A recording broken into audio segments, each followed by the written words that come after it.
Hello friends, welcome to Sheenu's cookery. ഇന്ന് നമ്മൾ തയ്യാറാക്കാൻ പോകുന്നത് ഒരു അടിപൊളി ബീഫ് കട്ട്ലേറ്റ് ആണ്.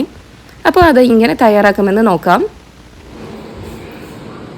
നമ്മളിവിടെ 300 ഗ്രാം ബീഫാണ് ബീഫ് കട്ട്ലേറ്റ് തയ്യാറാക്കാൻ വേണ്ടിയിട്ട് എടുത്തിട്ടുള്ളത്.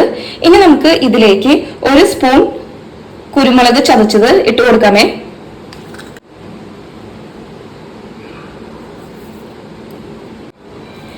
ഇതിലേക്ക് ഒരു 1/4 സ്പൂൺ മഞ്ഞൾപ്പൊടി ഇട്ട് കൊടുക്കുന്നുണ്ട്. ഇറച്ചിക്ക് ആവശ്യമായിട്ടുള്ള ഉപ്പ് ഇട്ട് കൊടുക്കാം. ഇതിലേക്ക് 1/2 സ്പൂൺ ഗരം മസാല ഞാൻ ഇട്ട് കൊടുക്കുന്നുണ്ട്. പിന്നെ നമുക്ക് ഇതിലേക്ക് 1 ടേബിൾ സ്പൂൺ വെളിച്ചെണ്ണ ഒഴിച്ചു കൊടുക്കാം കേട്ടോ. ഞാൻ ഇതിലേക്ക് ഒരു 1/4 ഗ്ലാസ് വെള്ളം ഒഴിച്ചു കൊടുക്കുന്നുണ്ട്.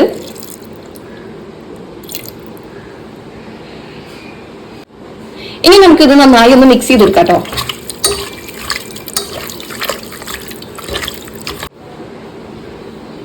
നമുക്കിനി കുക്കർ മൂടി വെക്കാം.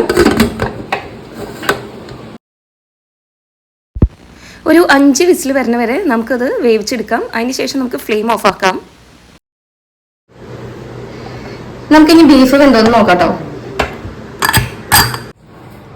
അപ്പൊ ഞാനിവിടെ 5 വിസിലാണ് ഇട്ടുണ്ടായിരുന്നത് ബീഫ് വേവിക്കാൻ വേണ്ടിയിട്ട്. ഇനി ഞാൻ എടുക്കുന്നത് 2 ഉരുളക്കിഴങ്ങാണ്. 2 ഉരുളക്കിഴങ്ങ് എടുക്കുന്നുണ്ട്. ഇനി നമുക്ക് 2 ഉരുളക്കിഴങ്ങ് നീളനെ കട്ട് ചെയ്ത് ഇട്ട് കൊടുക്കാം കേട്ടോ. നമുക്ക് ഈ ബീഫിൽ ഇട്ടിട്ട് തന്നെ ഉരുളക്കിഴങ്ങ് വേവിച്ചെടുക്കാം കേട്ടോ. അപ്പൊ 1 വിസിൽ മതി ഉരുളക്കിഴങ്ങ് വേവിക്കാൻ വേണ്ടിയിട്ട്.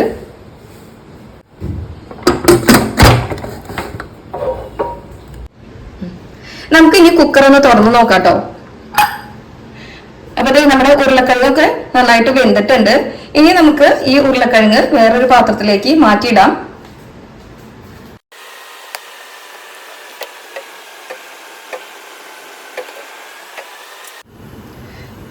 ഇപ്പൊ നമ്മുടെ ബീഫില് കുറച്ച് വെള്ളം നിൽക്കുന്നുണ്ട്. അത് നമുക്ക് വറ്റിച്ചെടുക്കാം കേട്ടോ. ഞാനിവിടെ ഒരു പാൻ എടുത്തിട്ടുണ്ട്. നമ്മുടെ പാൻ ചൂടായതിനു ശേഷം നമുക്ക് ഇതിലേക്ക് 1 ടേബിൾ സ്പൂൺ വെളിച്ചെണ്ണ ഒഴിച്ചു കൊടുക്കാം കേട്ടോ.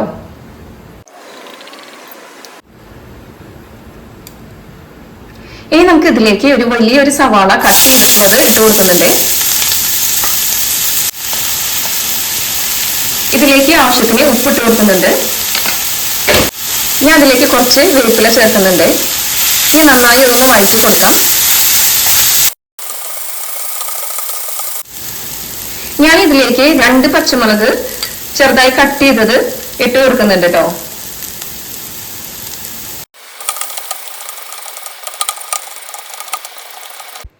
ഇനി ഞാൻ 1 ടേബിൾ സ്പൂൺ ഇഞ്ചി വെളുത്തുള്ളി ചതച്ചത് ഇട്ട് കൊടുക്കുന്നുണ്ട്.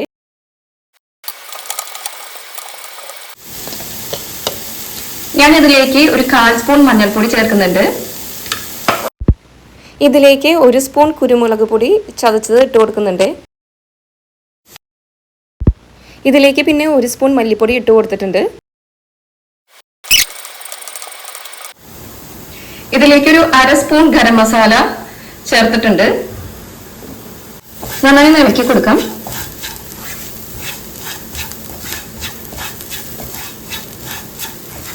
ഇപ്പൊ പച്ചമണം മാറുന്ന വരെ അതൊന്ന് വഴറ്റി കൊടുക്കാം കേട്ടോ.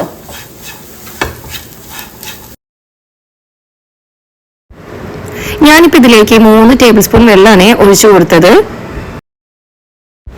ഇനി നമുക്ക് നന്നായി ഒന്ന് സോട്ട് ചെയ്തെടുക്കാം കേട്ടോ. അത് ഇനി നമുക്ക് ഉടച്ചു വെച്ചിട്ടുള്ള ഉരുളക്കിഴങ്ങ് ഇതിലേക്ക് ഇട്ട് കൊടുക്കാം.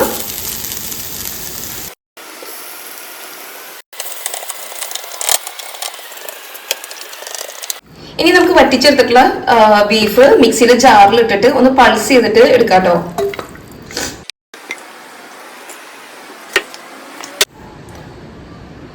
അപ്പൊ നമുക്കിത് ഉരുളക്കിഴങ്ങിന്റെ കൂട്ടിലേക്ക് ചേർക്കാം.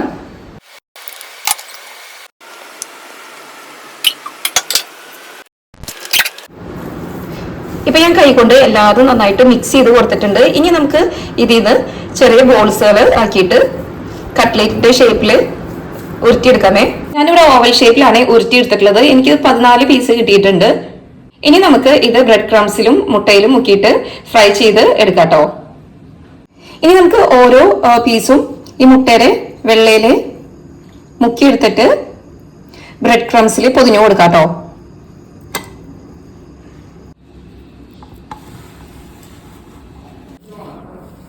അപ്പൊ നമ്മൾ എല്ലാതും മുട്ടയുടെ വെള്ളയിൽ മുക്കി ബ്രെഡ് ക്രംസിൽ പൊതിഞ്ഞെടുത്തിട്ടുണ്ട്. ഇനി നമുക്ക് ഇത് ഓയിലിൽ ഫ്രൈ ചെയ്തെടുക്കാമേ. ഇപ്പൊ ഓയിൽ ഇവിടെ നന്നായിട്ട് ചൂടായിട്ടുണ്ട്. ഇനി നമുക്ക് ഇതിലേക്ക് ഓരോ കട്ട്ലേറ്റും ഇട്ട് കൊടുക്കാം കേട്ടോ.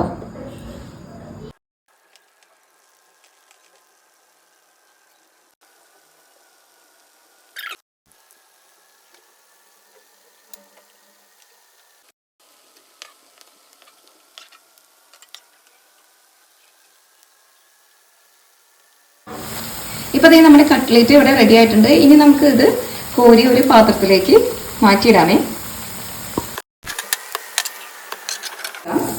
നമുക്കിനി അടുത്ത സെറ്റ് കട്ട്ലേറ്റ് ഇട്ട് കൊടുക്കാം കേട്ടോ എണ്ണയിലേക്ക്.